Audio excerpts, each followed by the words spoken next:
Yes, guys, how you doing? Welcome back to the Football Inc. Happy Monday. I hope your weekend was great. I'm back here with Jonny H3232. He looks very professional today in his shirt. We love to see it. Ladies and gentlemen, we got an hour and 10 minutes of your transfer news, views, and clues update for you as the transfer window, I believe, is it officially open today? I'm not sure what the get-go is. I'm going to get Jonny to break us down. But the kind of theme of the show today, ladies and gentlemen, is that there seems to be teams around Europe that are being ransacked of all of their talent. We've got one or two in the Premier League. We've certainly got one in Germany, maybe two in Germany, depending on what you think about it. There's also one in France. There's one out in Greece as well. It's an interesting kind of little added variable into a spicy transfer market that surely is about to kick off. Before we get into it, guys, before I even ask Jonny how he's doing, let me ask you guys for some favors if you're watching this now or after the fact. Please smash the granny out of the like button like your life depends on it. Drum the thumb, people.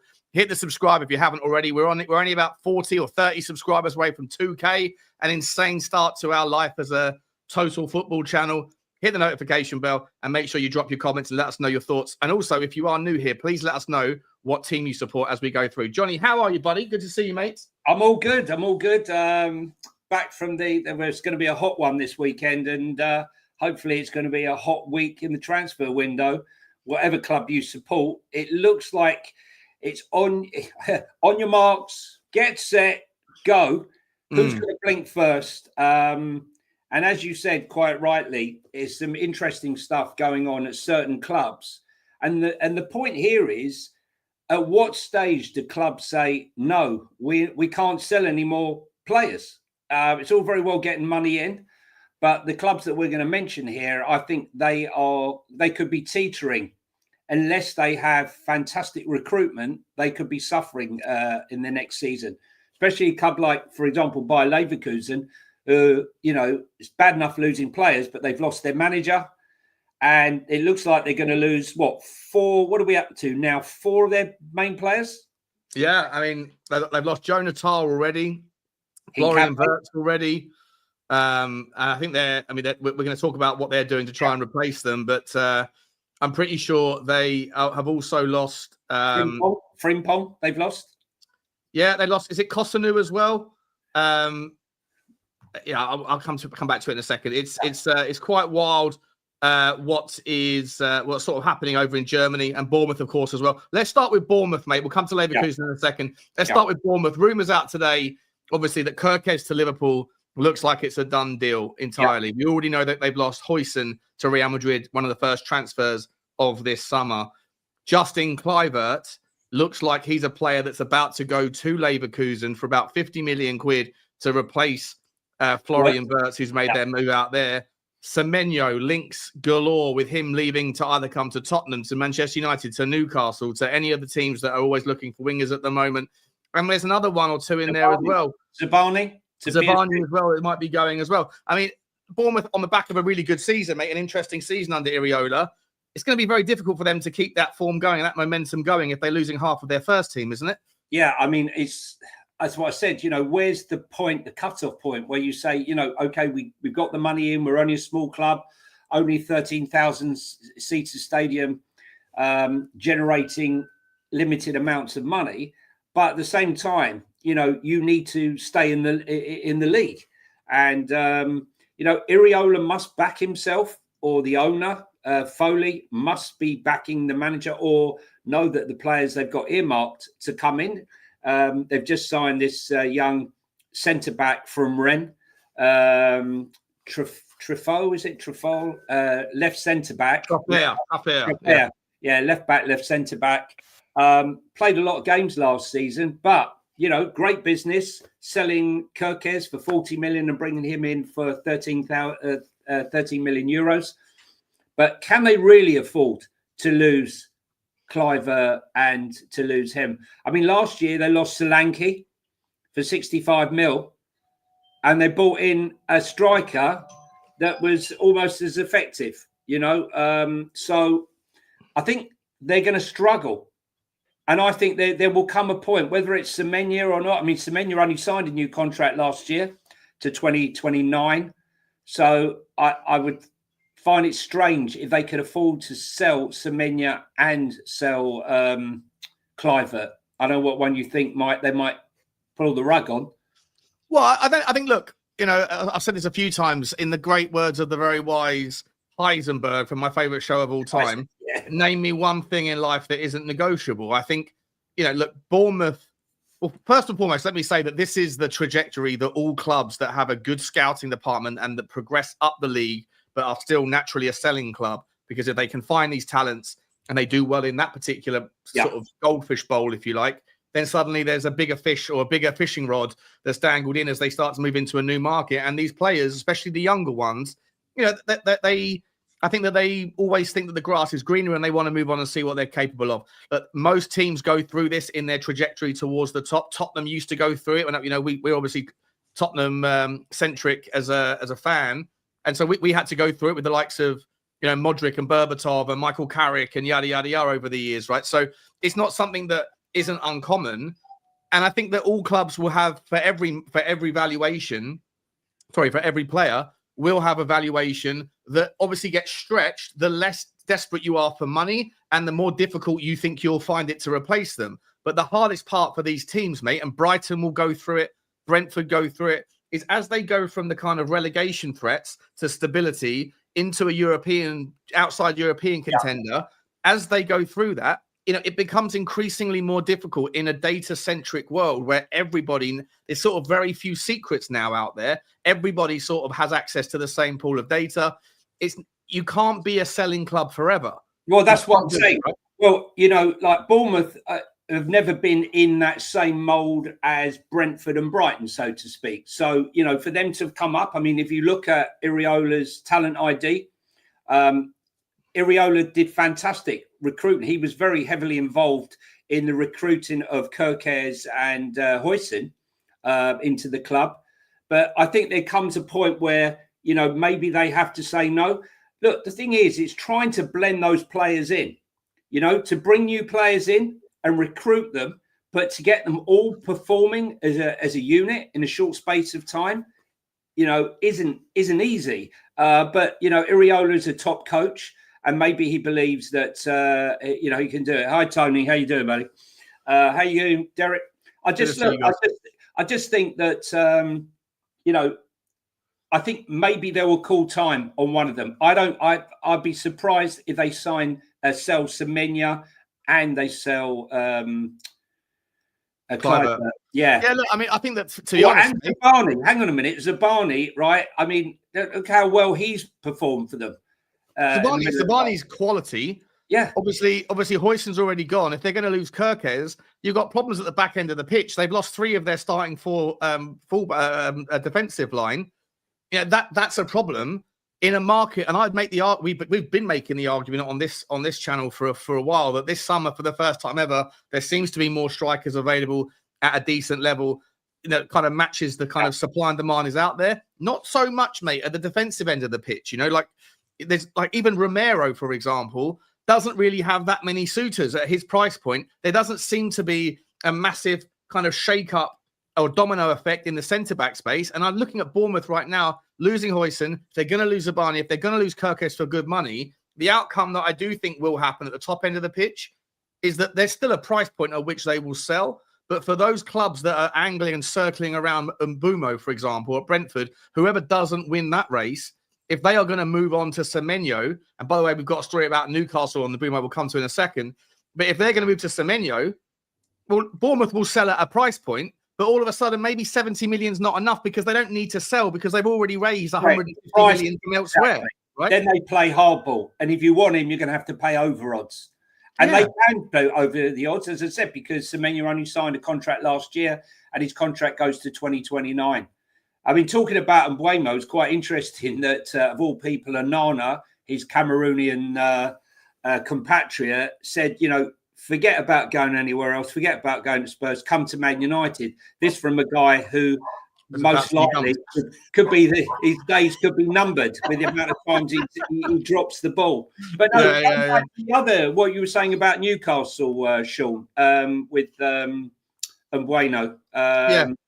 So they come out and said, well, there's been the stories broken just now saying that essentially Newcastle United were looking at Mbeumo. That was their number 1 transfer target this summer. But essentially they've been put off by the fact that they're bottom of the pecking order and that it's a two-way battle between United or Tottenham. Likely United going to be the winners if they can find the money. So Newcastle are moving on to their second and third sort of tier targets, of which one of them happens to be Semenyo. So, it's interesting, right?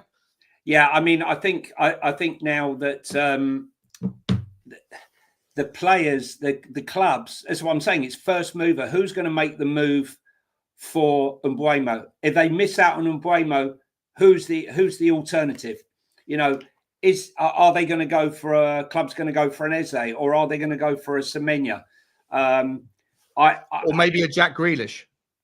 Yeah, well, a Jack Grealish is a loan option. I don't think anyone's going to cough up anywhere near the money Man City want, nor is anyone going to pay the money, the wages that he's earning at the moment. So I think that one is a loan with no option.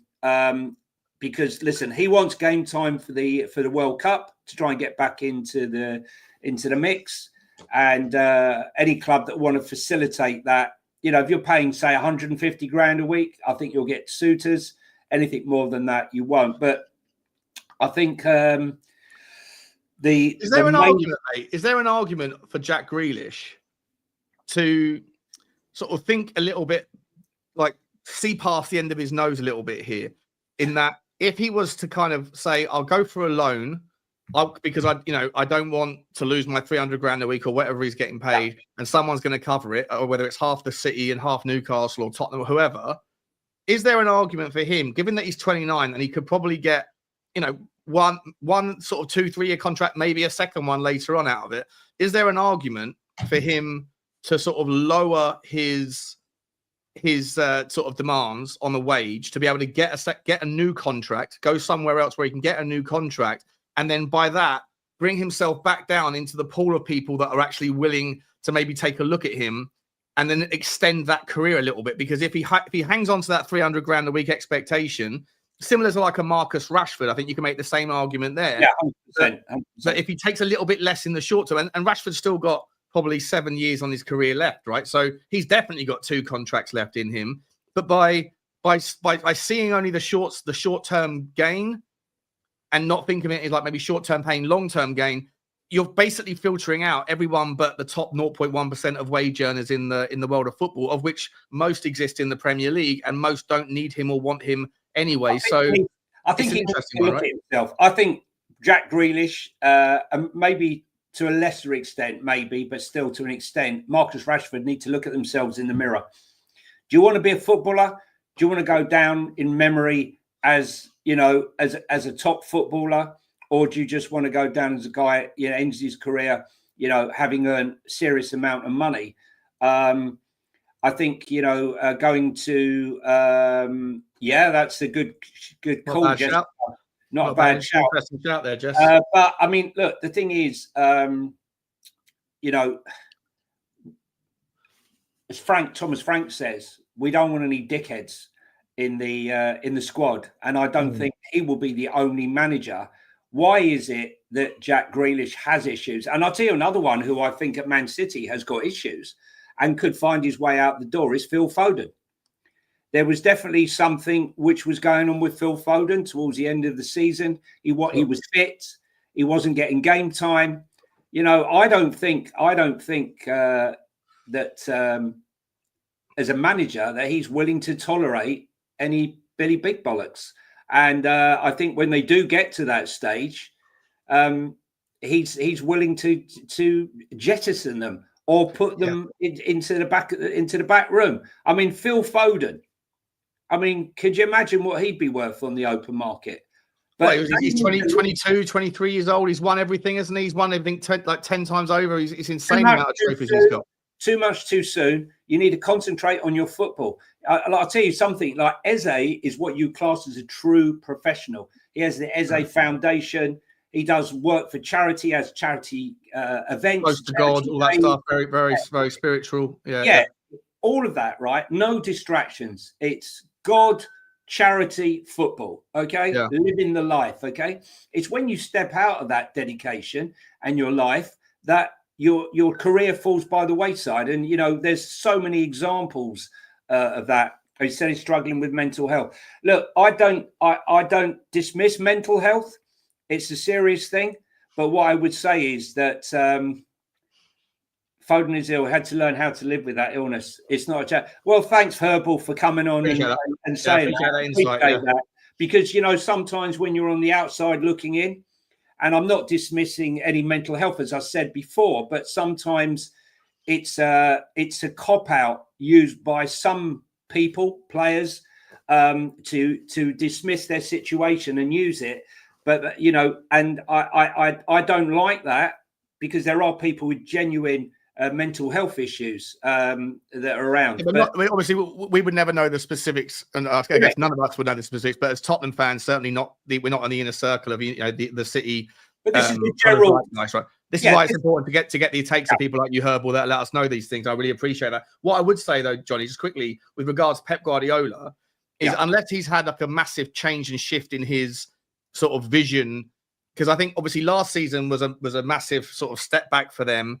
On the back of the four-peat, they won the Champions League. They took a breath. They've gone through a massive transition of players. They've gone very youth-centric all of a sudden. And I think Pep Guardiola, correct me if I'm wrong, but didn't he sort of come out and say that essentially, he may be, this is an inference here from memory, but didn't he kind of say that he held on to some of those superstars a little bit too long, like one dance too many with some of those more aged and experienced players, and now they've had to go through a massive shift. But at the same time, I was having this debate last night regarding Jack Grealish. I think it's unfair to sit there and say that Jack Grealish, and maybe I'm guilty of saying it before, is that his head was turned and he's probably in Ibiza partying it up, dancing to David Guetta and all that stuff. It's because we got that image, haven't we? The Champions League, after the Champions League win, that amazing win that night.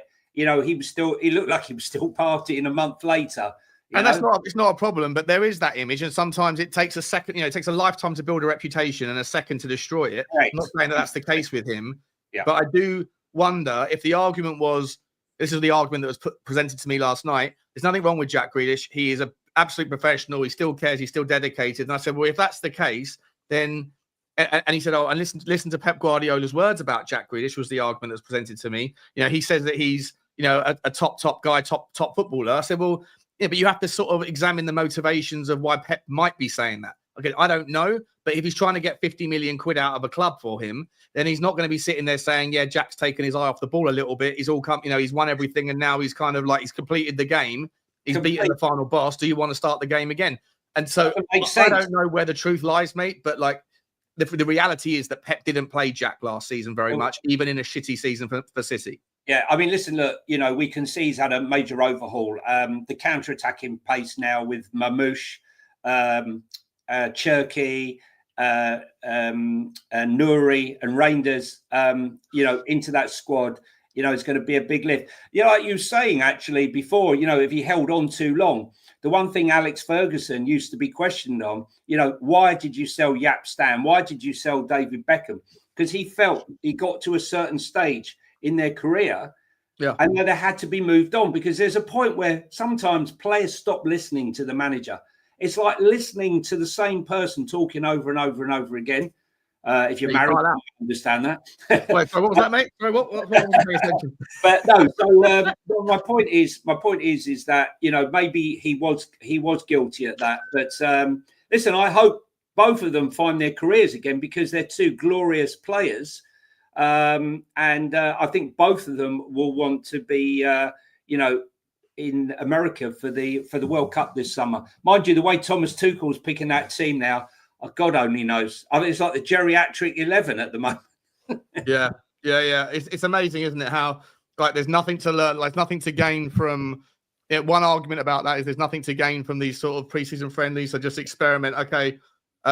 That's why Dan Burns is in the team. That's why certain players are in the team now, but they won't make it to the World Cup squad.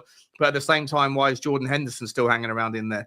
Why are these players that are so far past it, so unessential in this squad? It's very weird, the selection criteria. And it's not just with Thomas Tuchel; it's been with the previous guys as well. It's odd, isn't it? Well, this one's extremely odd, because he's only got X amount of camps. There's very little get-togethers now between now and the World Cup next year.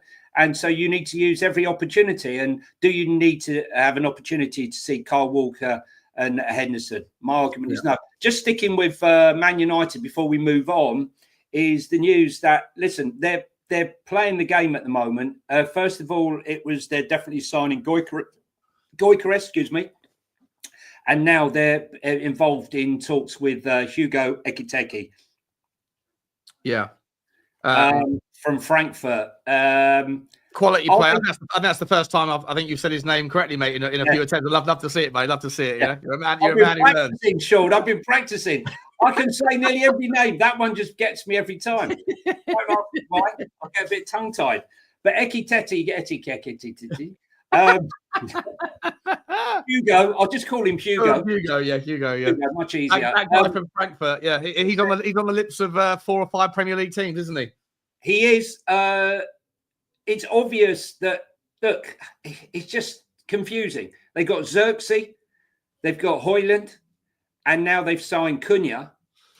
I mean, obviously that says they have no faith in one of either Xerxes or Højlund.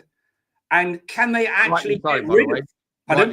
Rightly so. But can they get rid of? Average. Yeah, but can they get rid of? That's the thing. Again, massive transfer fees and big wages. And again, are Man United going to be paying the price for poor scouting and poor valuation on players? I don't know. But right now, it seems to be between Gyökeres and Ekitike. But I don't know. And then when you look at Arsenal and you've got the power shift there between the director of football wanting Gyökeres because of his relationship, and then you've got Arteta saying he wants Sesko. The Sesko story seems to have gone a little bit quiet. I don't know what's going on. It feels like in the last couple of days, I've seen more and more that Gyökeres is going to, he's sort of moving away from United in terms of the eye line. He's now got his eyes more firmly set on Arsenal. That seems to have been the materialization since it's come out that, what's the sporting chairman's name? Valenda or something, or Valende, I forget his name. The guy that's like the Daniel Levy of Portuguese football. Yeah, he's come out and said we will honour, or he hasn't come out and said it, but the stories are saying that he has essentially said that we will honour the sort of gentleman's agreement that we made with. Believe that? I don't believe it for a second. No, I think it will be. I think that he'll go for something like 70 million quid. And by the way, like if we're talking about 70 million quid for Mbumo, we're talking about 70 million quid for Semenyo. If that is the kind of the baselines, like seemingly baseline benchmark level of which quality is driven by, then when you've got a guy that scored about 150 goals and 150 appearances at every different complexity of football that's been offered to him so far, like, yes, there's a risk because there's always a risk, but ultimately I think it's more than justifiable for Sporting, to say 100 million euros.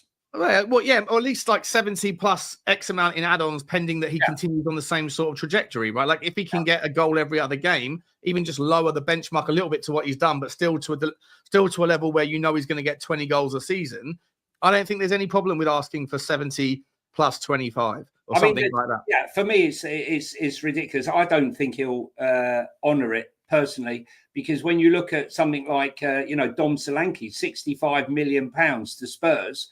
He's not a goal machine. Gyökeres is a goal machine. He's younger. He's got everything going for him. And I can't see any chairman sitting there and saying, Eti said, just Hugo, guys. It's just Hugo. Hugo. Yeah. I just can't see with the artist formerly known as Ekitike. Now he's just Hugo. I don't see any chairman going around and saying, you know what? You're a nice guy. You go for 70 million euros only. I know you're worth 90 million euros, okay? But I'll let you do a favour because you're a nice guy. No, I can't see it. They paid 20 million, and I think there's a small clawback to Coventry. I'm not sure. Maybe it's a bit. Yeah, so they'll be wanting they'll be wanting to get more. Well, what's interesting though, I do think there is a Mexican standoff. And this is speculation purely, but the fact of the matter is, as we banged on about this several times now, that there is this 6 or 7 top draw forwards that are out there that are all on the every day there's a new story about another club being linked, mainly from the Premier League. And I feel like the Florian Wirtz deal has set a potential baseline benchmark. Like no one's as Rory Jenkins, what's his name? Rory the Chelsea guy, Rory Jennings, is that his name? I think that's who you're talking about. Rory, whatever his name is, I forget his name. The fact that he came out and said on TalkSport, that is the transfer in terms of size. That's a £205 million deal, by the way. That is in total over a 5-year contract. It's massive money, and that sets a precedent and it sets a benchmark. But at the same time, you have other players of top quality. Yes, they may have gone because of release clauses and things like Delap, but I think that there needs to be sort of another transfer, maybe in the eyes of like Arsenal, United, Tottenham, whoever. There needs to be another transfer that's like comes in to the Premier League to be able to see what is the kind of market right now, because there's more supply than ever before, because there's a lot of demand, and because money is tight in some areas but not so much in others. And we're going to talk about Leverkusen in a second as we talk about these other clubs that are getting sort of like absolutely ransacked. I think that right now everyone's sort of like holding off, pointing guns at each other, kind of going, I don't want to shoot my load too soon here, because you might end up massively overpaying and letting everybody else off the cuff. That makes sense. The price point, some of the price points are crazy. The price that they were quoting for Sesko, Victor Osimhen only last summer they wanted over 100 million euros Napoli to let him go. And so I think they're playing each other, which is why today we've got news again that's reared up that Arsenal are potentially looking at Ollie Watkins again, who's known as a big Arsenal fan. Whether or not they're using that, we'll sign Ollie Watkins to say to the people who are trying to sell Sesko, well, you're going to have to lower your price. There's a bit of brinkmanship already going on with these strikers. And the fact is, we all know that the club that needs a striker more than anybody right now is Arsenal, if they're going to kick on. It's all very well buying Zubimendi and having that brilliant double pivot with Mourinho that they had at Real Sociedad, but they need a striker. And I'm surprised they haven't moved first. Who would have thought that a team who'd lost in the Europa League final would be the first team to move on a sort of striker, even though he plays sometimes as a 10 in Cunha. But we'll see, because it won't be too long. Just seeing a story out, see someone put in the chat just then. Who said that? Check out Quinny. Shout out to you, Quinny. Apparently, is the link you're talking about that Liverpool are now rivaling Manchester United for special forward Tyler Dibbling, a player mate that Tottenham have been linked with all summer. This is a perfect example of what we're just talking about, right? Southampton wanted £100 million for him in January. £100 million for a kid that's, for sure, electric, exciting, got lots of potential, but wildly overpriced. Then, as the season sort of finished up, Southampton knew they were going down, and it was like, 70, then it's 60, now it's 50. He's tailored off. His form tailored off as well. His form tailored off, but suddenly when the asking price comes down, all of it, it's almost like you're going to an auction, right? And it's like, anyone want to buy this car? 20 grand, no. 15 grand, no. 10 grand, no. 5 grand. And then as soon as someone puts the bid in, and suddenly everyone wants a piece of the action, and it gets itself back up to 12 grand again, but no one wants to be the first one to shoot. Tyler Dibbling, what is the correct valuation for a 21-year-old English player that did relatively well for a team that went down? But 50 million quid, mate, for Tyler Dibbling, like it's wild, isn't it? I don't know. Like maybe it's better to do 30 and then major add-ons. But I don't know. I've got no idea where this market is pricing these players at right now. When you look at, Piercy is going on about here Jonathan David. You look at Jonathan David. You're looking for values in the market. There you've got a quality striker, left foot, right foot, who can't stop scoring, who's on a free, right? Obviously looking to negotiate the best price he can for himself. The latest was 10 million signing fee for the agent, 15 million signing on for Jonathan David, plus, a big wage. But that looks cheap in comparison to some of the other players that are out there. I see Lucky Singh has said, as Man U fans, Eze and Buemo, Hugo Ekitike, done. He's put tick. Where's this? Sorry, as Man United fans, Lucky Singh. Eze and Buemo, Ekitike done. Yeah, I mean, look, I can't imagine Man United. I mean, Man United, we've got to talk about Garnacho as well in a second, mate, because he's been linked with Tottenham. He's also been linked away with Napoli. Just whilst we're talking about, you mentioned Jonathan David there. So there was a quote that came out from him yesterday that essentially he's now linked with Napoli, obviously still. Arsenal are looking at him. Barcelona are looking at him, even though Barcelona have said that they're not looking for a striker this summer. They're not interested in that position. And Chelsea, who have already got Delap, and if they're trying to get rid of Nkunku and to bring in someone like Jonathan David, then what happens to Nicholas Jackson? I think Nicholas Jackson's a player that suits a different type of team. I think he'd be really good in the Nottingham Forest team, for example. But anyway, not to replace Chris Wood, by the way, just in terms of the way that they play their football with their counter-attacking pace and all that stuff. But Jonathan David has revealed that he will only join a club this summer that is capable of winning titles, and has rebuffed transfer speculation concerning two clubs. I'm just trying to get my internet's a bit struggling. I'm trying to get the article in. It's not loading up. Napoli, I would say at this stage, I would say that Napoli could well be the favourites. Signed Kevin De Bruyne. They got, the fact that he's made McTominay a star out there. I always rated him. I never thought he'd go on to go to even higher plane than he's gone in Italy. But I think for me, Jonathan David and Delap could be the biggest striker bargains of the summer window for me. Yeah. Well, it looks like, the quote is, "I want a club with ambition that wants to do something." He told The Athletic, "Obviously, I would love to fight for titles, to win titles. A team that's competitive, that has ambition, really, with a good sporting project." The article suggests that he has rebuffed links to Napoli and Juventus. It doesn't actually say that in the quote. On that basis, mate, if he wants to win titles, I mean, can you put Manchester United in that ballpark currently? I don't think you can. He's not going to go to Manchester City. I very highly doubt Liverpool are going to go for him. Maybe they do. Maybe they do go for him if they can sell Darwin Núñez, and then they miss out on Ekitike, who maybe doesn't have the same sort of requirements. Because Liverpool have spent a fucking load of money, mate, already, and they still need to bring in a replacement for Núñez. They're still trying to bring in Kirkes. They're still trying to bring in a centre back if Kwanzaa leaves. Like, there's lots of things that are going on at Liverpool, but they have already dropped a shed load of money. So maybe Jonathan David ends up there. What do you think? Well, it's entirely possible. I think they look to get rid of Darwin Núñez. If someone could get inside that head of Darwin Núñez, I still think there's a player in there. I mean, he's quick. He gets into the positions, but he just basically, he's just has a mind fuck when he gets in front of goal. I don't know what happens to him.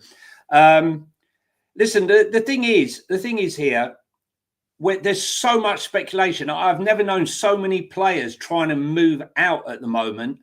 And as someone said in here, this Man City fan, whereas we're still questioning Spurs fans, for example, whether to move on Son, he's looking to move City players on quick while they've still got, a value. 29. I mean, Sonny's going to be, 33 this year, is it? So, yeah. 33 this year. He probably, great, you won the trophy, but you should have probably been moved on a year ago. Same like Hugo Lloris. Kept on probably a year too long. But, I think that right now there's Man United, I think, are the club with the most amount of players that they need to get rid of. When you look at them up, look, Anthony, Højlund, Xerxes, Rashford, Casemiro, that's just the ones that Garnacho, and they're all on huge money. They're all on huge money, and they need a goalkeeper for sure. They can't be relying on him. And I think maybe they are constricted with the fact, as I said, we've said on here before, the fact that the Fernandes deal fell through at 100 million might have scuppered their transfer plans somewhat, while you see them just pulling back. So Myers, whether they might want Bueno, there might be someone in the background who's in his ear trying to convert him. I think Man United, in all fairness, if they can offload some and with no European football, they could be a threat in the top 6 next season. Even though they had a shocking season this season, he'll have time to get his method and play that 3 at the back. I think they could be a threat next season, especially with Cunha. If you've seen how he plays, I mean, it all depends to me. Yeah, Cunha's going to be if he can stay fit, he's going to be a bit of a game changer. And if they do get him, and it looks like they will, then that's a lot of goals and a lot of threat. A lot of goals and a lot of threat. But for me, I think you still need to bring in someone who, because listen, one of the understated parts of Mbeumo's game is his unbelievable ability to cross the ball. Right, he's got, I think he had 7 an assist. XA was 7 more than what was converted by Brentford last season. So he's brilliant at putting the ball in the right spot. He just didn't have people finishing that dinner enough.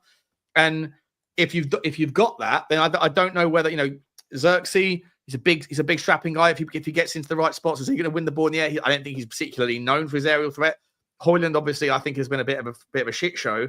If they could go and get someone, it's interesting. If they do get Mbeumo, knowing how good he is at converting his own chances, but also creating others via his crossing, is there any chance that you could see with that kind of the back 3 and the width coming from, and him being part of a tomb in the top, where that's the way that Ahmad on the right as well. But is there any chance that you might see, someone that's more of a kind of beast in the air coming in to be able to take advantage of that kind of crossing, that whip that can come from Mbeumo if they're using that situation? Like someone like, I don't know if there's any links for it, but someone like Dusan Vlahovic, who, if you're going to bring him into the Premier League, he has to be used in a system that is going to play to his strengths, right? And for me, I still maintain that if Nottingham Forest are trying to replace Chris Wood, for me, I think that Dusan Vlahovic would be if they can get.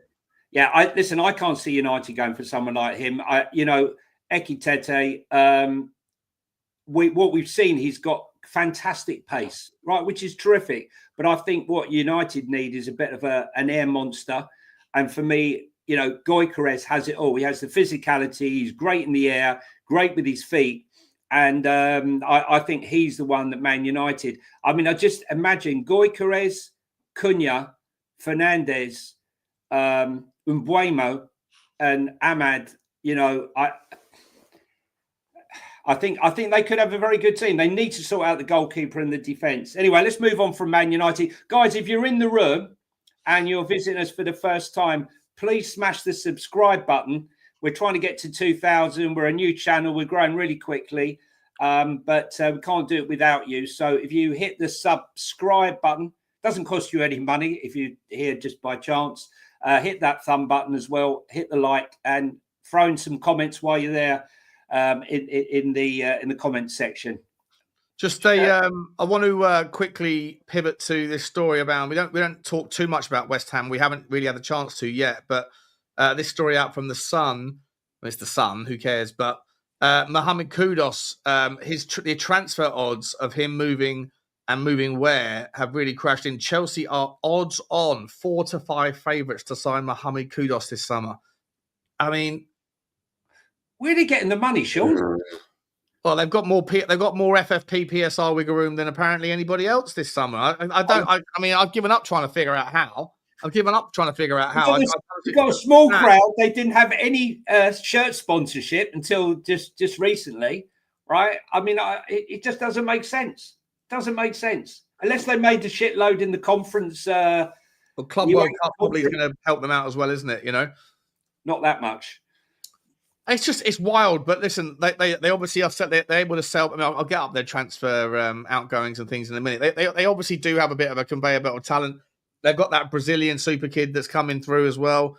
And as Tony says, they know the right people. 100%, mate. They do.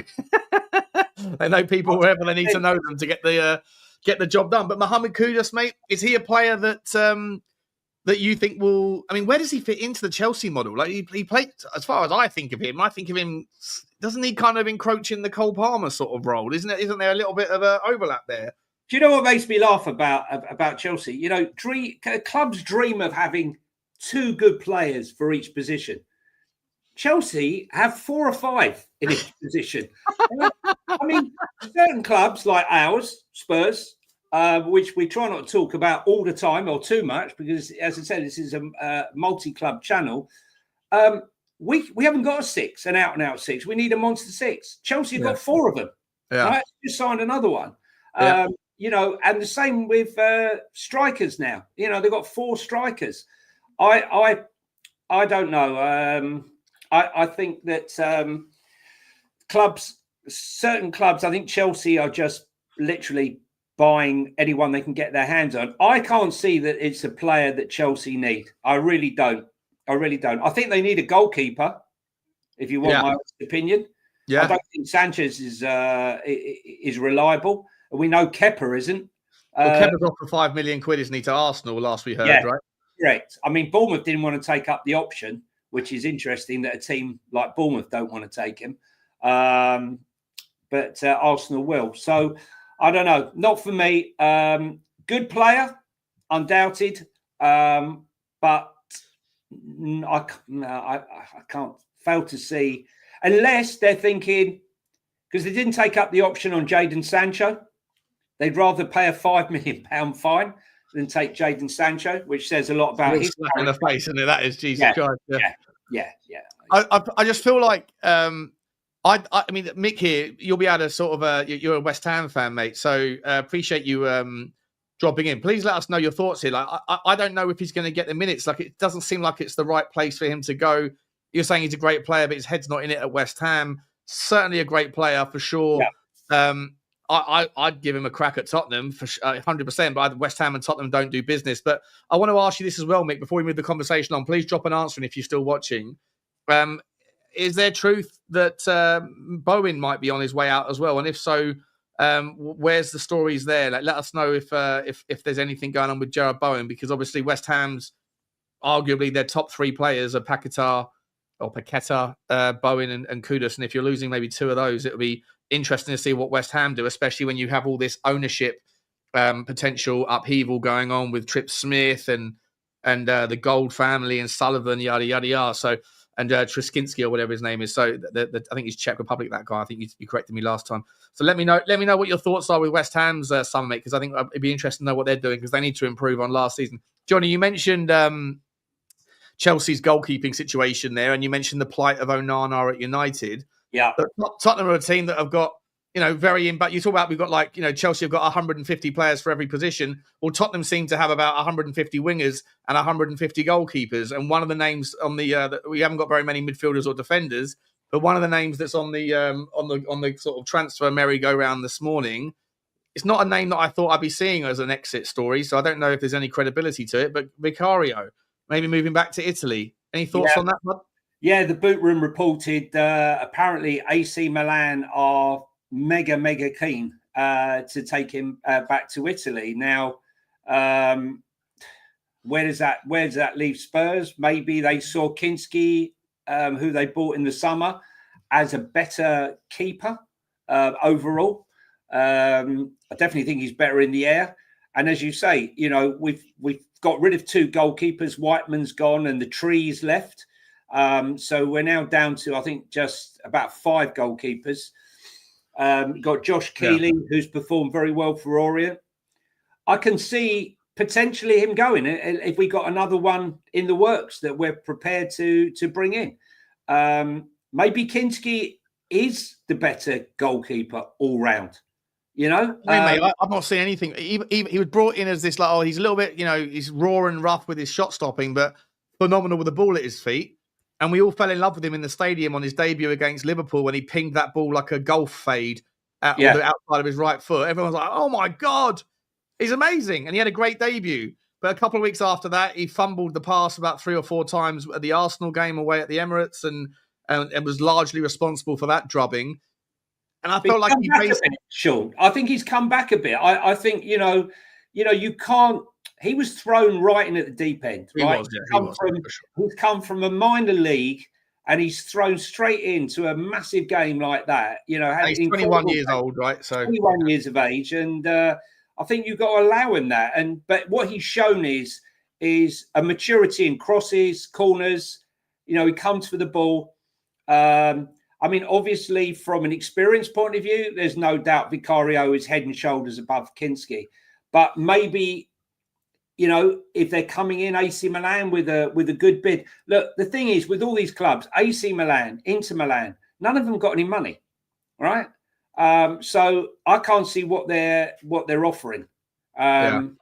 Spurs number 2. I actually agree with you, the Don, that Kinski is a great, because I see aspects of his game which are above that of Vicario, but I don't see the vocalization during the game like you see with Vicario, where he's going mad at his centre backs. I don't think he's going to need to do that so much this season, where he's out the box screaming, because they'll be a bit deeper, a deeper setup. But yeah, no. Well, listen, it'd be interesting to see whether or not he's. Yeah. There you go, guys. I'll do my shirt up now. There you go. I'm not going to stop vaping, mate. I've got an addictive personality. Unfortunately, once it starts, it doesn't stop. But yeah, look, I mean, for me, I would just say not to get too sort of hard into the sort of specifics of the goalkeepers, really, because this is a transfer show. But for me, I just think that if you're looking at Kinski, what I've seen thus far, it's only a thus far thing, and certainly no problem. But the weakest part of his game, as far as I've seen, is his ability to catch the ball and to stop the ball. He's a little bit of a, you know, he's kind of sort of butterfingers. And that is, for me, bread and butter of a goalkeeper. When I hear goalkeepers, he's a good shot stopper. I'm in the kind of Roy Keane sort of camp school of thought here, where like that's your job. It should be the bare minimum if you're a Premier League goalkeeper to be a good shot stopper. Everything else is where the value is created. And he's good at a lot of the other stuff. Or I think he will become good at the other stuff, but he really needs to worry and focus on his ability to, when the ball comes to him, just to catch it clean. Because, you know, it's those little things where if you suddenly get if you drop the ball when it should be a simple catch and then it gets toe poked into the net, then your confidence gets shattered. And then from there, everything can fall apart very much like it did with Fraser Forster. Anyway, mate. I'll just say, though, I mean, I think, you know, if they were thinking of getting rid of him, you know, for me, I would have been bringing Flecken in, which as actually Dean Terry here said, Liverpool ain't stupid. They know they've got a few going out and will get a lot of their money back in. Well, they sold their goalkeeper to Brentford. Didn't get a lot of money for him, though, did they? No, but I think, you know, he's interesting. So that's another benchmark, right? Like that's another thing that you just can't sit there and go, like, you're paying 150 million quid for a 21-year-old. Maybe he's a superstar, but, you know, still a lot of money. Or whatever, it was 118 million quid or whatever. And then he's a goalkeeper. Yeah, I know. I hear you. But you can make the argument that the goalkeeper market should be, you know, more expensive than it is. Sort of similar thing as like managers don't get paid really relative to their worth, because you can have the best 11 players in the world, but if a manager's shit, then they're not going to work. The managers don't get paid relative to their influence, and I think goalkeepers are similar. Like for some reason, they're undervalued relative to other players in the pitch. And if you have a shit goalkeeper, you're in trouble, aren't you? Well, I really rated Kelleher. I really, ever since he came in for Alisson on the odd chum when he got injured, you know, he came in and really did a really great job. And I think, you know, they might have lost Flecken, but I think they got a good goalkeeper. And the thing to bear in mind, I said this at the beginning of last season, and I proved right, that more and more the way goalkeepers are playing now out from the back, they're coming more into contact with strikers and midfielders pressing the keeper. And we've seen more and more and more goalkeepers getting injured. Yeah. And therefore, it's really, really important. If you look at how many goalkeepers got injured last season across most clubs, the number 2 becomes hugely important. It used to be, you know, sort of an also-ran, but now it is really important that you have a really good and capable number 2. And it is, yeah. It's the hardest position to convince a top quality player goalkeeper to come in, though. You know, like you always say, it's not about A's and B teams; it's about rotation for the 10 outfield players. You can be like Chelsea seem to have the ability to get 3 or 4 people in every position to be willing to come and sit and wait for their chance. As a goalkeeper, it's difficult, isn't it? Because you're not going to rotate. You know, Arsenal tried to rotate there when they had Raya and they had Ramsdale. They tried for the first 6 months to sort of give them equal minutes. It didn't really work, right? Like it was a bit of a kind of, you need to know who your number 1 keeper is. And So if you are a player that's a goalkeeper that wants to join a club as a future one, or whatever, you're either going to go someone young like Tottenham did with Kinski and let them bide their time and give them the cups, or you probably usually get someone that's on the way down, like a Joe Hart, like a Fraser Forster in the R's for Tottenham's experience, right? Also, Liverpool went for Mamashvili last season, right? Yeah. Well, that's going to be interesting, though, right? Because Mamashvili is one of the top 10 keepers in the world, and he's competing with Alisson. So, like, what are we doing here? So that's what I'm saying, So they have a succession plan. They bought him last year to come in this year. Yeah. And, they've got... How old Alisson? I'm not sure, but he's had a few injuries. He's had a few injuries. Yeah, that's right. Yeah. But listen, I mean, that's what I'm saying. Succession plan, brought in a top keeper. They had a really 32. Good. He's 32. He's still young. He's still young in goalkeeping terms. He's still young enough. But that's proper competition. Proper competition. And Georgi Mamadashvili is 24. Exactly. There you go. Yes, he's one of the top young keepers in the world. Bit of news here from Madzi, who says, breaking from John Percy, Gareth Bale is fronting a bid to take over Plymouth Argyle, the US private equity firm. I haven't seen that story yet, Madzi, but wow. He's trying to do a little bit of the Wrexham story, is he? Yeah. I wonder what TV you need to have a TV company behind you, because like with the Disney, all the money they're getting from Disney worldwide is just getting ploughed back into the club and the sponsors and all the rest of it. Everyone's, people coming from America to go find Wrexham. I mean, mate, imagine like from it. Can you imagine, people that give owners a bad time, but they don't realise like what sort of not to bring it always back to Tottenham, but it's the story we know the most familiar with, but Daniel Levy gets a hard time. Some people think that gentrification is terrible because you're sort of destroying the roots of a certain town or whatever. But then the flip side of the coin is that Tottenham are bringing 30 non-match day events into Tottenham. So when Beyonce's on or when rugby's on or whatever, all the local shops get a lot more fans coming in, buying beers, buying whatever, sandwiches. Restaurants do better.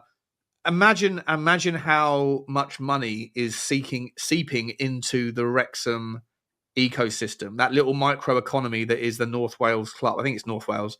How much money is coming in because, like you say, right, tourists from America are going to come over and be a part because they're getting exposed to a football team, and there's a lot of people that would just like the idea of getting on board the story of this little minnow town and minnow team that are just getting up and up and up and up. And if they do make it to the Premier League, like Wrexham is just going to be such a beneficiary of what that guy has done for their club. Their recruitment's been very good all the way around, Actually, Niall Higgins just mentions here. I'll come back to the super chat in a second. Sorry, Nathan, I'll come back.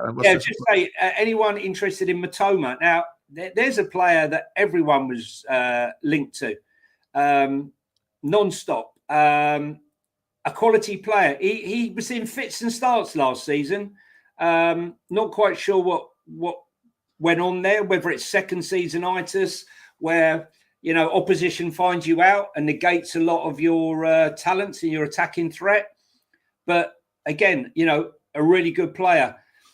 Lucky Singh says, Rasmus Højlund, we told him to go on loan to Italy.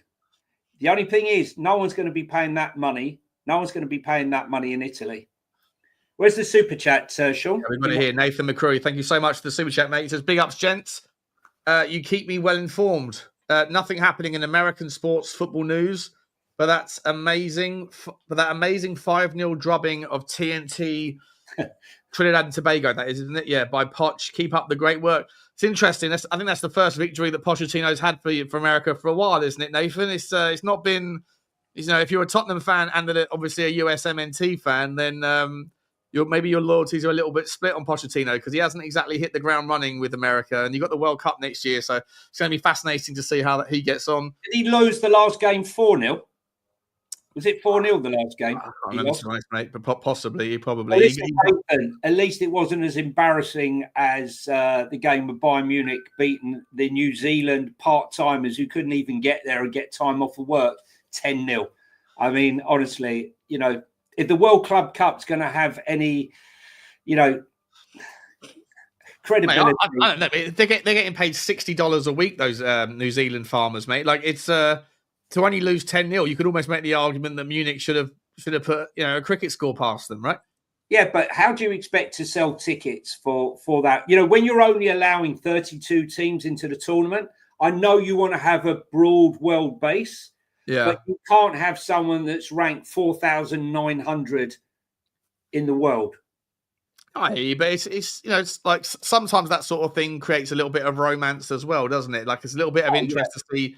Like I mean, if half the teams in it were as bad as they are clearly going to be, then obviously there'd be no value. But one little team amongst 30 others or whatever, I don't see a problem with it. I think I want to extend it to 40. Is it 48?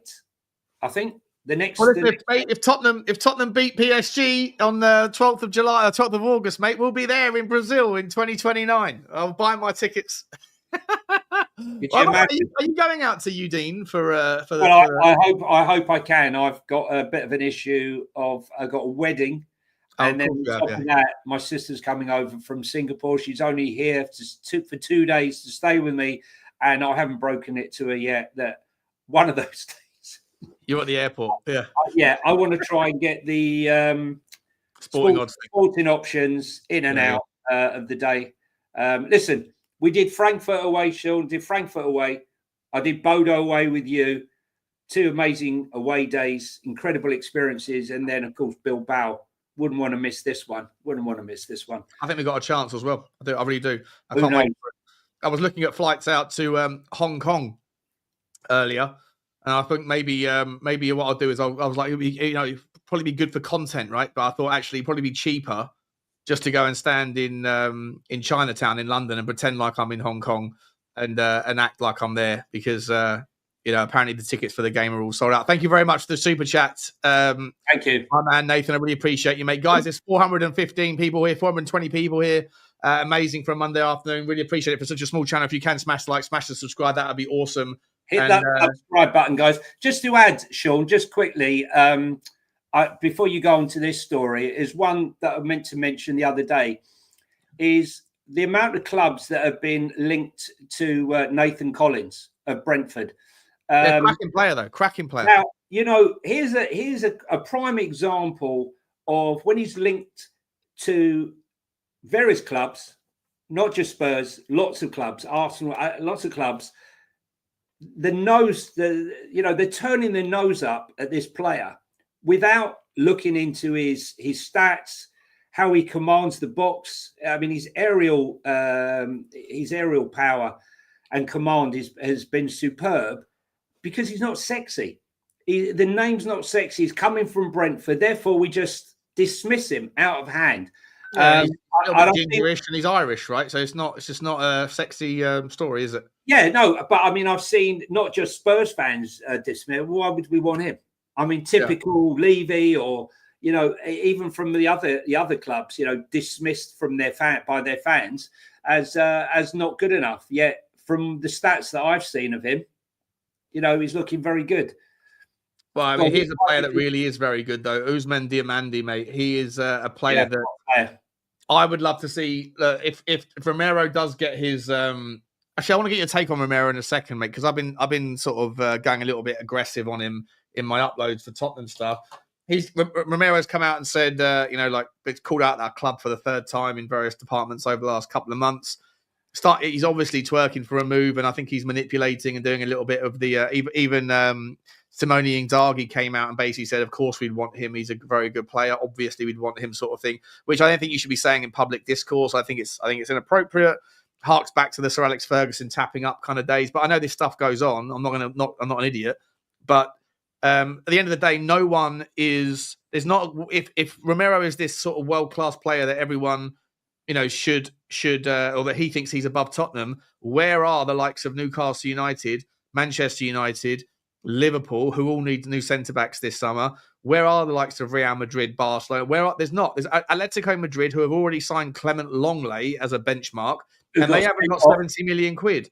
But if Tottenham were to sell Romero for 60, 70 million quid, then this is a player that I wouldn't mind seeing coming in. I think this guy is absolutely sensational, but it looks like Newcastle United are looking at him because they're failing to get or to convince Mark Gahey to leave Crystal Palace? What's your thoughts on the centre-back scenario going around the transfer world at the moment, mate? So as I said to you, I think Mark Gahey will see out the remainder of his contract. He's got 1 year left. Go through to January, sign a pre-contract anywhere, wait to the summer and go on a free. The world is his oyster. Demanding top player. The thing is, with Romero, Spurs aren't going to sell to another Premier League team. Fact. And the teams in Europe who are twerking for Romero haven't got the money, sure. So there you have a Mexican standoff. So basically, I don't believe that he'll go. I believe he'll stay this summer. And they'll renegotiate, look to sell him maybe the end of next season. But in the meantime, if Sonny leaves, you give him I know you don't agree with it, but you give him the captaincy. Who, Romero? And you try to convince him with the signings that you make in this transfer window, if Spurs do go for it big, that this is a club now with new investment, new board, new direction, that we're aiming for much higher echelons. We're going to be in the Champions League, Cootie, right? Believe in the project. Because everything that he's seen in the last 4 years, has been false promises from the board. We sold Kane, we've sold this, very little ambition with a lot of the signings. I think most Spurs fans can agree. And maybe he feels that, he's better than this. And, he is a born winner. Well, any of us think about his attitude, he is a born winner. The trophies say it. The team of this tournament say it. Player of the season in Serie A, defender of the year in Serie A, rated all the way round as the top defender, one of the top defenders in the world. For me, you keep him. I can't see Gay or him moving unless someone suddenly comes up with a whole shed load of money, and I can't see them producing it. Remember, Sean, we talk a lot about FFP and PSR. Yeah. If you go and spend £80 million on a player, straight away you're running into issues if your limit is 100 million loss over the 3 years, right? Well, yeah. I mean, like I say, I've spent the last 3 years of my life trying to not educate. Sounds condescending, but try to inform people on the various considerations around FFP and the amortization process, but actually without knowing the specifics of what players are amortized at what price point and when, in terms of obviously your wiggle room is built on a natural kind of an even slice of the amortization over the contract length and the contract cost. But ultimately, because you're still amortizing transfers from 5 years ago, 4 years ago, 3 years ago, 2 years ago, 1 year ago, when it comes to the argument of how much money can you spend on a player, and you always, if you spend £100 million on a player, it's only £20 million a season. The fact is, you're still amortizing things from 5, 4, 3, 2, 1 years ago. So you might as well just think of it for simplistic purposes as what's your transfer budget, and then chalk that player off as a whole. If that makes sense. Yeah. And so for me, you're right. If you chop £80 million on one player, and Tottenham or any other club have only got X amount of wiggle room, then it does become problematic. But at the end of the day, Cuti Romero, for me, you made the argument that he should be captain. And I take Coy's point here, wherever it's gone, that he'll sign an extension with a release clause. His behaviour, for me, even if he ends up staying, it's not leadership-esque. You're biting the hand that feeds you. You're calling your club out through inferences and indirect digs. And that's not him, right? He doesn't speak English. So it's someone within his agency, someone within his team that are writing these little digs. They're trying to manufacture a move, and they're trying to get the situation where Atletico Madrid are saying, yeah, we'd love to have you, but not at that price point. So figure out a way to get it down. Daniel Levy's, it's not his first rodeo, and he isn't the sort of guy that bends over backwards or that kind of gets held over a barrel by snarky agents and sort of demanding, petulant players. Whatever happens, I don't care. I love the player when he's on. But at the end of the day, mate, he plays 50% of minutes. And 6 finals, mate. Listen, all I know is 6 finals, 6 wins. 5 wins. He was, in my opinion, the deciding factor in that final against Manchester United. If we're in the FA Cup final next year, Johnny, if we're in the FA Cup final, which is the last game of the season, is he going to be available, or is he suddenly going to get a niggle because the World Cup's the Argentinian team turns up 3 days later? Listen, first of all, when we signed him from Atalanta, right, he had a muscle issue. Okay, Spurs signed him knowing it, right? Yes, he has to be managed, but Spurs have known that all the time. I've known that since he signed. Yeah, 4 years now. Yes, but it doesn't go away. It's going to always be there. But my point is that he still didn't stop him being Italian Defender of the Year. It didn't stop him being named in the team of the tournament for the World Cup. Stopped him playing any more than 50 America twice. Yeah, I'm just saying to you, Sean, I hear what you're saying, but to say he's no good. I didn't say he's no good. I just said that he's abdicated his responsibility to be a leader of the football club. Because he made a comment. No, but it's not him. It's his agents that's doing it. But for me, it's unprofessional. It's trying to manipulate and manufacture a situation, engineer certain outcomes. And regardless of whether they work or otherwise, if he's still a Tottenham player, for me, he is no longer a captain consideration, because a captain of the football club has to be fully bought in to the team. The name on the back is less important every day, all day, than the badge on the front. And if he continues to dig at the hand that feeds him, he doesn't get to be a captain of my football club, in my opinion. He can stay at the club, but he needs to know his role. And he's lost his chance of being a captain. One thing Spurs don't have, and have been distinctly lacking for years and years and years, is warriors and leaders, right? And, for me, he's a warrior. For Argentina, was a warrior. Yeah, no, but I'm just saying, let's see what happens anyway. It's quite funny. Mashina Joe says he's still upset about the Falkland Islands. Yeah, the Falkland Islands. Yeah, 100%. Mate, we got a couple more stories. Actually, I think we got one more story that I want to bring to your attention, sticking on the Newcastle United theme. That they were interested in, obviously, or they're looking for a striker as well. Let me get this. Am I sharing the screen? I'm not sharing it, am I? Let me bring it back up for you. Here we go. Here's a story for you today. This is from the Telegraph. Newcastle United are set to open talks over £60 million rated Brighton forward João Pedro this week. Eddie Howe is also interested in Forest's Anthony Elanga and Sporting's Usman Dipdimit. We've done the Dimandi story.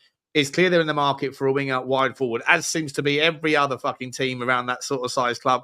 It seems like a saturated market for interest, but at the moment, mate, it's a real, as I say, Mexican standoff. People doing this, but no one wants to pull the trigger.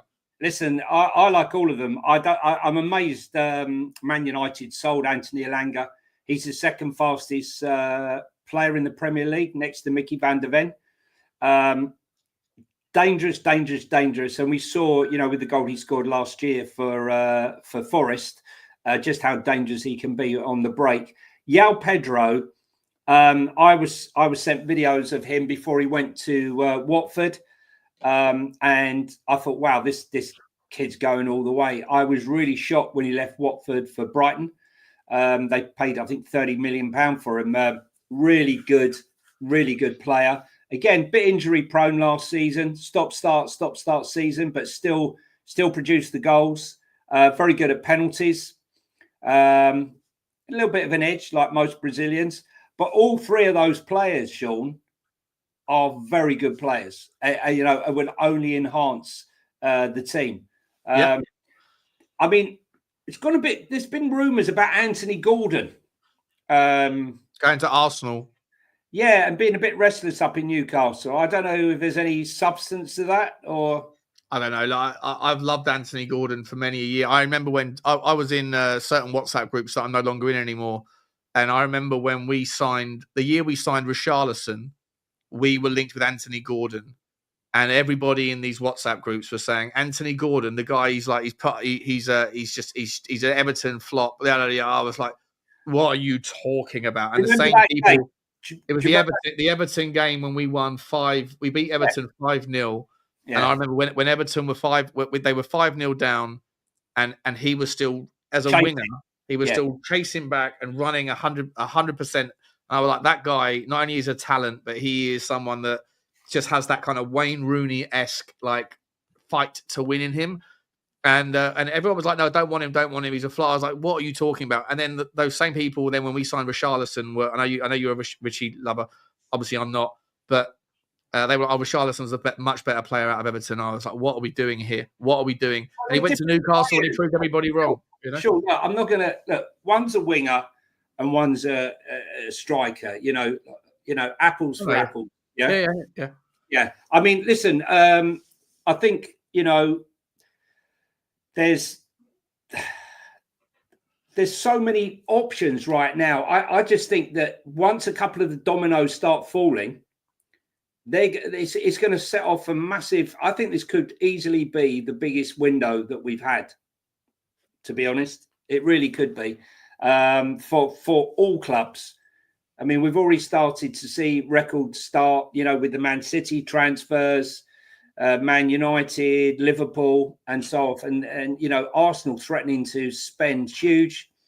I think Spurs will spend reasonably big this summer. I think it's going to be very, very exciting. Do you know the fascinating thing about that João Pedro story, right? Is that we were talking about, are certain teams getting ransacked? We haven't even covered Leverkusen like we were going to, but we've been going for over an hour.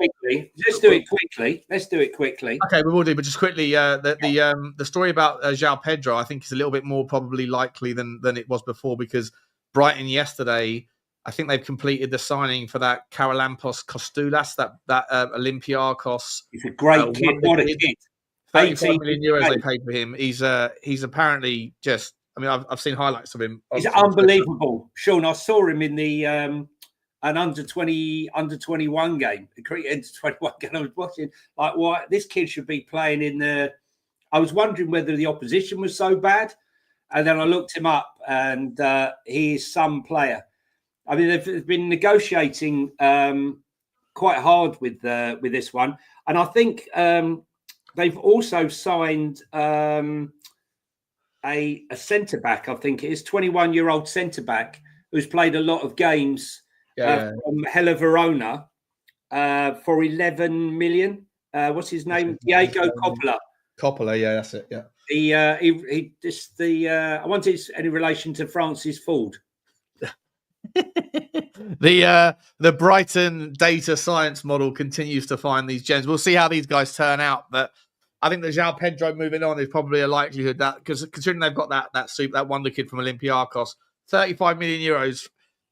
It's one thing to spend 35 million quid on an English, like an Archie Gray type of player or whatever else, but to do it out of a player in Greece is, to pay that sort of money for a kid. He's obviously something that's going to be interesting. He's 18, Sean, right? But he is honestly, the Greeks have got 3 or 4. Exceptional talents coming through now. If you're in the chat, guys, please hit the subscribe button. We're trying to grow the channel. Sorry to nag, sorry to go on. Hit the like button, hit the subscribe button. Yes, we're a bit shameless, but it helps the algorithm to help YouTube understand that we're a growing channel. So anything you can do to help us out is much appreciated. Sorry, Sean. So the Leverkusen, so thus far, they brought in Martin Terrier from Stade Rennais from France, who's a left winger. Yeah, I remember I think we played against him at Tottenham a couple of years ago. I think if it's the same Terrier, I don't know. Terrier have gone from Rennes now because the other guy went from Rennes as well. Bournemouth's replacements come from Rennes as well. That's right, and they bought and Leverkusen also bought Alexi Garcia from Girona, who's a 27-year-old central midfielder. And they've also bought Jonny and Sean, also from Stade Rennais. So they're sort of going to Stade Rennais to get their players in. It's interesting the sort of money they're paying, right? 20 million euros for Terrier, 18 for Garcia, so like 15 million quid, 12 million quid, and then about 10 million quid for Blossian. And they got a couple of kids coming in as well. Alejo Sarko on a free transfer from a team called Valiz Sarsfield, and they've also bought Buendia. I believe that's on a loan deal from Aston Villa. I think that's Buendia. Emmanuel Buendia. Was that last season? So I'm trying to think if that was last season. It might be last season. But Buendia was last season. Yeah. Sorry. But listen, when they look at what they've lost their manager. They've lost Frimpong. They've lost Kosanu, the centre back, has gone to Atalanta. They've just lost Florian Wirtz. Yeah. Jonatar. Hincapié looks like he could be going. I'm really upset about this one because Piero Hincapié is the guy that I've wanted for about 4 years to come to us. Outstanding left centre back and left back. I saw him play for Ecuador just recently in the World Cup qualifier, and he was outstanding against Brazil. He really was superb. They have just taken in Mark Flecken, the goalkeeper, obviously from Brentford, which is interesting. Look how much they've got in, and look how much they spent going out. Yeah, very little in the way of outgoings right now. There's going to be. I think that Germany seems to be, to me, the trigger for a lot. Obviously, Frankfurt have got a lot of players that are somewhat on the cusp. Werder Bremen, you have Stuttgart. Stuttgart as well. There's who's the guy Voltemade, who's part of the transfer room of mill with strikers. There's a lot of German teams that are getting looked at from Premier League clubs, and they obviously come with their Premier League wallets. To me, Johnny, I think that the Bundesliga is going to be very much a massive domino effect. Whatever happens there is going to fall down and affect a lot of teams. So we'll find out. What are you laughing at? What's going on? I'm laughing at Nathan McCreary. Hit the likes and subscribe on Johnny's taking that shirt completely off. I don't think the afternoon viewers are ready for that sort of trauma, Nathan. But it's hot. It's hot and steamy. If you're over from the States or wherever you're viewing from, where are you actually all viewing from? Actually, if you let us know in the chat. Obviously, we got some here from the US. Obviously, from England. I think we probably lost a few from Australia. Can't think why. It's who we are, mate. It's who we were, mate. It's who we are. It's who we are. It's who we were. Now moving on to whichever Saudi team, my boy Big Ange is going to follow. Out of Georgia. Okay, Kent. What have we got here? People's Republic of Chelmsford. Kingsford, home of laughing. Banbury. Oh, yeah, nice. Essex. Yeah, a girl from Banbury. Lovely. Miss her very much. Good to see you, West Coast. Rioting West Coast Cockerel. Wexford, Belfast, Wexford. Nice. Love Singapore. Was out there last season. Love it. I was out there. My sister lives out there. Beautiful, beautiful country. If you ever go out and visit Singapore, beautiful place. My brother lives out there. I've been out there many times. Great place. Yeah, love it. Love it to pieces. Right, guys, we're about done. I think hour and 17. We'll see you tomorrow for another one of these transfer roundups. Every day, mid-afternoon, you can find us right here. So make sure you smash the notification bell alongside the subscribe. If you are interested in Tottenham content, I'm going to be over. I don't know if Johnny wants to join. You're more than welcome, Johnny, if you're busy or not. But I'm going to be over on the Spurs Talk Show at 4:30 p.m. So in just over an hour's time. Going to get a bite to eat, take the dog out for a quick walkies, and then I'll be back talking all things Tottenham Hotspur for 90 minutes or so between 4:30 and 6. So we'll see you over there if you want to. If not, we'll see you right back here tomorrow. Johnny, what's coming up in your world, mate? Any other things you want to let everyone know about? No. I'll just be carrying on with Football Inc. My usual Twitter and Instagram stuff. If you're on Instagram or TikTok, it's Talking Tottenham 1882, where I post videos and some funny stuff. Not so funny on TikTok. They don't seem to understand comedy so much. They're better at it on Instagram, that's for sure. And of course, with you guys here, and I'll probably be on with Dave tomorrow on Irish Hotspur, and we'll see where else. But give us a follow. Football Inc. growing. It's going to be a proper channel. Yeah. Guys. And it's goodbye from me. It's goodbye from him. See you, fellas.